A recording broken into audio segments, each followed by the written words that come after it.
Well, this should be coming down in something like five, four, three, two, one. Well, good evening, everybody. Hi, my name is Matt. Thanks for watching and welcome back to This Old Pilot. Actually, this isn't even technically welcome back because this is the first live stream that I've done on This Old Pilot. And only have 89 subscribers, but thought, what the heck, might as well get on and see if anybody wants to talk about flying, aviation, um, any topics related to it. So here I am, and let's chat if you want to. Otherwise, I'm just going to ramble about some aviation topics. So you can put things over into live chat. Otherwise, I guess you just simply have to listen to me. So I'm going to start this off by introducing myself. You've seen some of my videos here on YouTube. My name's Matt. I've been a pilot since 1978. I've flown all different kinds of airplanes throughout my life. Flying has been a passion of mine since I was a young kid. And I grew up in a time when we saw, the first astronauts going into space. And I thought, wow, that is so cool. I would love to be able to do that. Uh, and my choices in life at that time for a career was astronaut, astronomer, or scientist. Well, I found out later in life that not too many job openings available for uh, astronomers. And after looking at the selection process of all the NASA astronauts, especially the first Mercury 7 astronauts, I figured, probably not the exact perfect physical specimen that they're looking for. So I settled for pilot, and I'm glad that I did. And also with a little bit of scientist thrown in there in my other endeavors throughout life. But I've been a lifelong lover of aviation. I think that it's cool. I can't tell you how much aviation means to me. From just the times of sitting on the front porch, looking into the western sky and seeing the contrails of the jets flying over, to out of my little hometown airport, seeing all different kinds of airplanes flying around, like the classic yellow J3 Cub, to where we had a local optometrist that had a highly polished Ercoupe, which was just a beautiful aircraft in my eyes, to Bonanzas, Cessnas, you name it, all kinds of different stuff out there. So, anyway, that's it about me. I still fly. On average, I fly, just over 200 hours a year. And so I love every minute of it. I love standard type certificated airplanes, like Cessnas or Coops, things like that. But I also am a big fan of experimental aircraft. Now, before anybody asks, I'm also into tail draggers or tail wheels. Did a lot of that, and I was flying tail draggers, back in like 1980, and that's where I learned how to do aerobatics and things of that nature. So, without any further ado, let me get on here with a question that somebody asked me not too long ago. Actually, I've had several people ask me the same questions when it comes to what's going on with the price of airplanes and general aviation today, and what about the cost of general aviation insurance? Well, let's tackle the cost of insurance for those of you who are fortunate enough to look at buying an airplane, because that market has changed dramatically. I mean, goodness sakes, when I started flying in 1978, my first flight lesson cost me $23 for 1 hour in a Cessna 172 wet, which meant that took care of the gasoline. Had to pay the instructor, and I think it was an additional 10 or $12 an hour, but that was cheap flying. And those days are long gone. We never even gave insurance a second thought. But if you were looking at purchasing an airplane, new, used, or whatever, somebody had questioned me about a statement that I'd made regarding aviation insurance, saying, "Well, is it really you trying to tell me that insurance prices for me might be high?" Yes, we live in a way different market now than we did back when I started flying, because general aviation, um, in the I want to say the late 70s into the 80s, was, really at its peak. That was the top of the arc of the trajectory, because it was difficult to rent an airplane sometimes. I had to schedule lessons uh, a week out, sometimes 2 weeks out, because the airplanes were just that busy. And back then, you could rent anything that your pocketbook and your extra part-time jobs that were paying for all this stuff to begin with could afford. You could rent. If you wanted to rent a Piper Cub, you could rent a Piper Cub. A Taylor Craft, you could rent that. A Mooney, a Bonanza, every version of Cessna was available. Every version of Beechcraft was available. Every version of Piper was available. Try to find that now, and it's really, really hard. And general aviation has changed a lot, and along with that has been insurance, because the prices, when it comes to insurance today, are really out there. And a couple of primary reasons for it. First and foremost is the number of lawsuits that have been involved in aviation, in all of general aviation, commercial aviation. All of the lawsuits throughout all of the years has contributed with the substantial jury awarded payouts and stuff like that. That's contributed to the high prices. And so it used to be that you had this huge number of insurance companies out there that would insure people, and they would insure aircraft, and they would insure flight schools, no problem. And then over the years, that number just slowly started constricting, little bit at a time. Um, Now we are down to less than 20 companies that will underwrite aviation insurance. And I mean truly underwrite aviation insurance. The biggest kick in the teeth that we've taken lately was the Boeing payout, which was what, a couple $1 billion, something like that. And that would go through the reinsurance market. But insurance is all about risk. And uh, the more airplanes that crash, the more airplanes that get bent, the higher the number of payouts, the more the risk. Along with that is the price of airplanes today, because it used to be I would look in the yellow pages, or uh, anybody that's been around flying for any period of time would remember a publication called Trade a Plane. And we would look through Trade a Plane back in the day, back in especially, the 80s. You occasionally could find a Cessna 150 used for $4,000.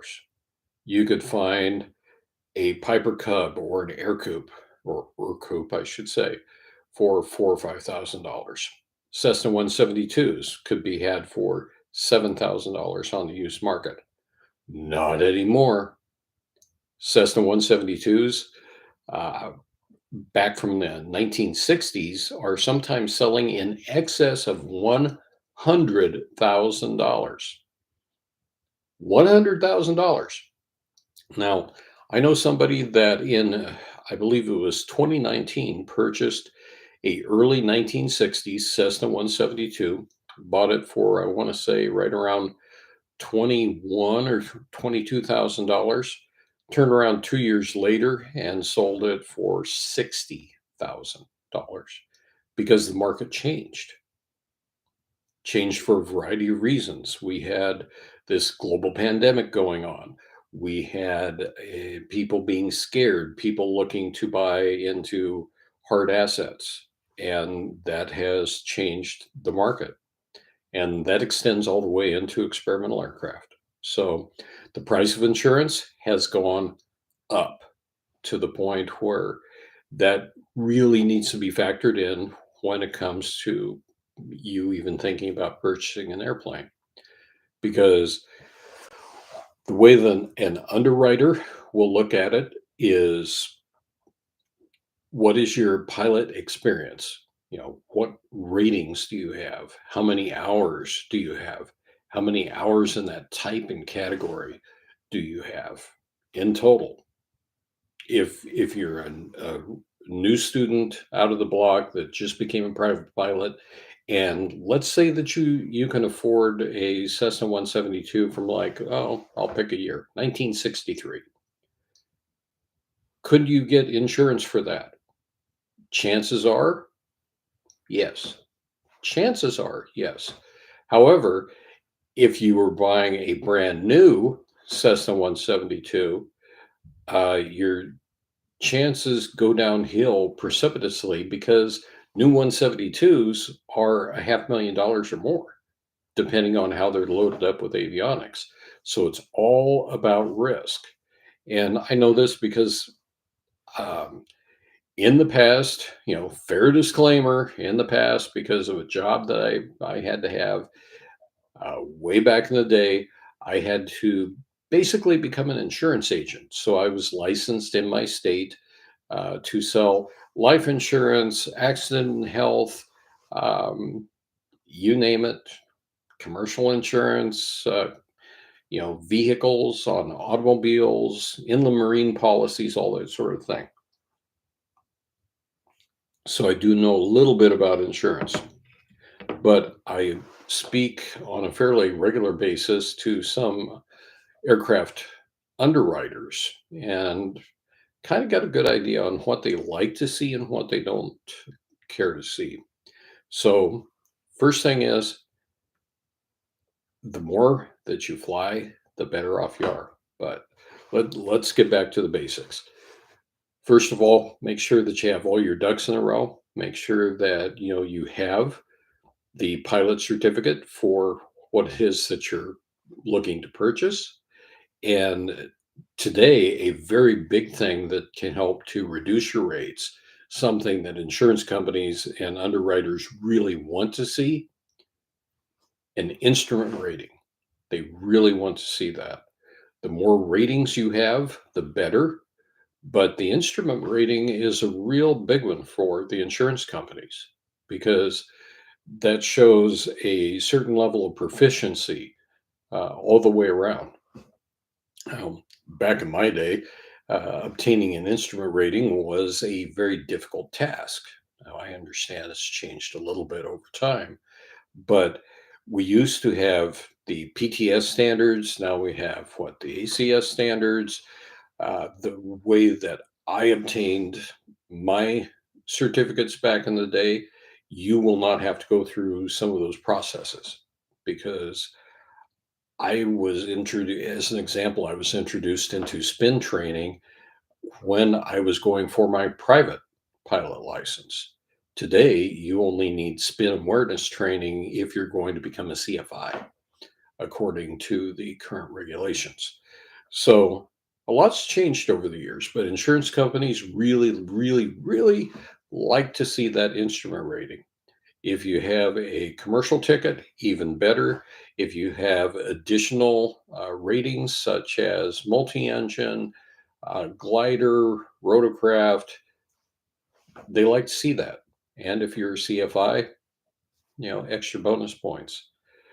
The next thing is time. How much total time do you have? So, as an example, if you were to go out and get what's called a tailwheel endorsement, which generally can be had in about 10 hours today, it doesn't necessarily mean that an insurance company is going to run out of their way to insure you in, say, a new Cub Crafters or a used Cub Crafters or something like that.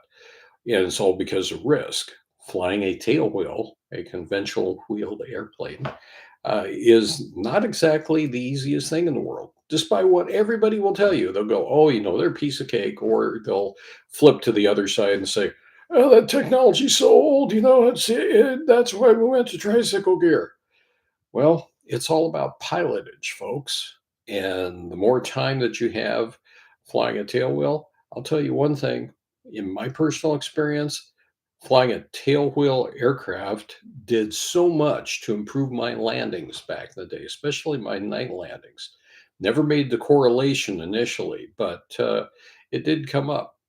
So the more time that you have, the better. The frequency that you fly, the better. Insurance companies like to see a pilot flying on a regular basis. They don't want an owner operator to fly 5 hours a year. They'll tell you straight up they don't like that because they don't consider that maintaining your proficiency. On the other hand, for somebody like me that flies 200 hours a year, they like that. So that helps to lower my insurance rates. The type of aircraft that you have makes a big difference. How many hours do you have in it?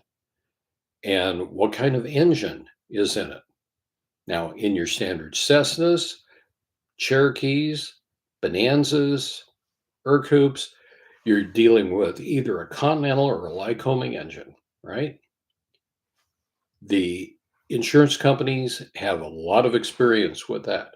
So they understand them, they know the risk factors associated with them, and they don't really seem to have much of an issue. But once you go off into the experimental category where you can have a variety of power plants available, I can tell you from talking to them that they're not too thrilled with automotive engines being placed inside of an experimental aircraft. And that's just because of their numbers, their internal numbers on losses paid. So, what is a really popular engine out there that is used in a lot of experimental aircraft? The old Volkswagen, right? Well, I can tell you that based off of my conversations with underwriters, some of them aren't all that hip. They put that at a little bit higher risk factor. And mainly that comes down to maintenance and cooling on it. Then you have the Jabiru engine, which is manufactured in Australia. They have their own set of numbers for that. One of the most popular ones out there in the experimental amateur built world happens to be Rotax. And with Rotax, especially like the Rotax 9 series, like the 912, the 914s, the 915s, the insurance companies really like those just simply because they have a lot of experience with those. So that matters. But try to get insurance in experimental aircraft, and that is going to be much higher than what you're going to be paying for, say, a Taylorcraft, an Aircoupe, a Cessna, Piper Cherokee, because it is an experimental aircraft. Experimental amateur built is the proper terminology for it. And if you fly an experimental, like I do, um, quite frankly, every time that you get up and fly, you're a test pilot. You really are. I mean that with all my heart. You are a test pilot when you're flying an experimental. And so experimental aircraft tend to be a little bit, let's say, twitchier than your standard type certificated aircraft. I mean, let's just be honest here. Uh, I fly a Titan Tornado. I have flown Sonexes. I've flown a variety of experimentals, but take my Tornado, for example. I'm very familiar with that airframe, and I had the good fortune back in the day to be able to test fly a Titan Tornado 2 SS, the super stretch model. I really fell in love with that airplane, and for a couple of reasons. One, the way that the thing handled, the way that it climbed like a homesick angel, but I also liked the tubular steel frame that it had, and then the aluminum over it. Kind of reminded me of a Mooney because Moonies are built like that. Moonies are tough airplanes, but I like the Titan, but it's not something that I would turn over to somebody immediately and say, "Oh, here you go." And certainly wouldn't tell them that it's easy to fly because it takes a certain amount of finesse. Because on the Titan, you've seen on my channel some videos where I think one of them is I've got the GoPro looking back at the tail wheel on the boom and watching, the distance between that tail wheel and the runway surface. The reason for that is because you never want that tail wheel to touch the runway, either when you're taking off or landing. Because if that happens, the Titan is going to slap you silly. It does not like that. And you could potentially damage the aircraft. But too many times you'll see some videos where people will pitch up and literally drag that tail. Especially, I see it a lot on grass strips. And other times they think, okay, I'm going to flare and I'm going to touch the tail wheel first. All that's going to do is just slap you down onto the runway very, very quickly. That is bad. So, in order to not do that, you need to fly with a certain level of proficiency and finesse because it is traditionally short coupled, as in many experimental airplanes. They can be short coupled. And by that, what I mean is you can get a lot of pilot induced oscillation like this with very, very little stick movement. It's kind of like flying a helicopter. Um, an analogy that I have used for people before is I could take something like a glider or something like a, a Luskin, and I could take that stick and throw it right over to the side as long as I was within, the proper speed limits, and wouldn't break the aircraft, wouldn't bend the aircraft, wouldn't, it wouldn't do anything that I didn't expect it to do. However, with a helicopter, you could never, ever do that and expect to survive. With a helicopter, when I've flown helicopters, I will simply make a circle, and let's just say that this is the cyclic, the stick that comes up. I'll make a circle, and there's no way that it will move outside of this. So typically, what I would do is I would go ahead and I would anchor my thumb to the inside of my thigh. So, and it would never move because everything that you're doing in a helicopter, at least the Robinsons that I've flown the most, the slightest uh, motion can easily cause a very lively reaction in a helicopter. So take that analogy and apply it to something like a Titan, something like a Sonex, or an RV, and you get the picture. It doesn't take much to get pilot induced oscillation, and you don't want to bend an airplane. I mean, my goodness, we see this time and time again with other aircraft out there that they come into land and they hit and they just start porpoising, and it gets worse and worse until they either decide to go around or they get a bend aircraft. Either way, not really good. But that's why insurance rates keep going up. And the more you fly, it does tend to drop.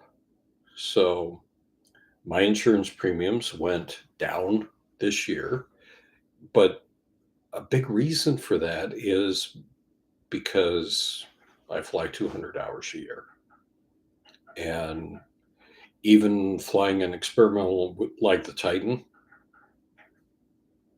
I can't really complain about what I'm being charged.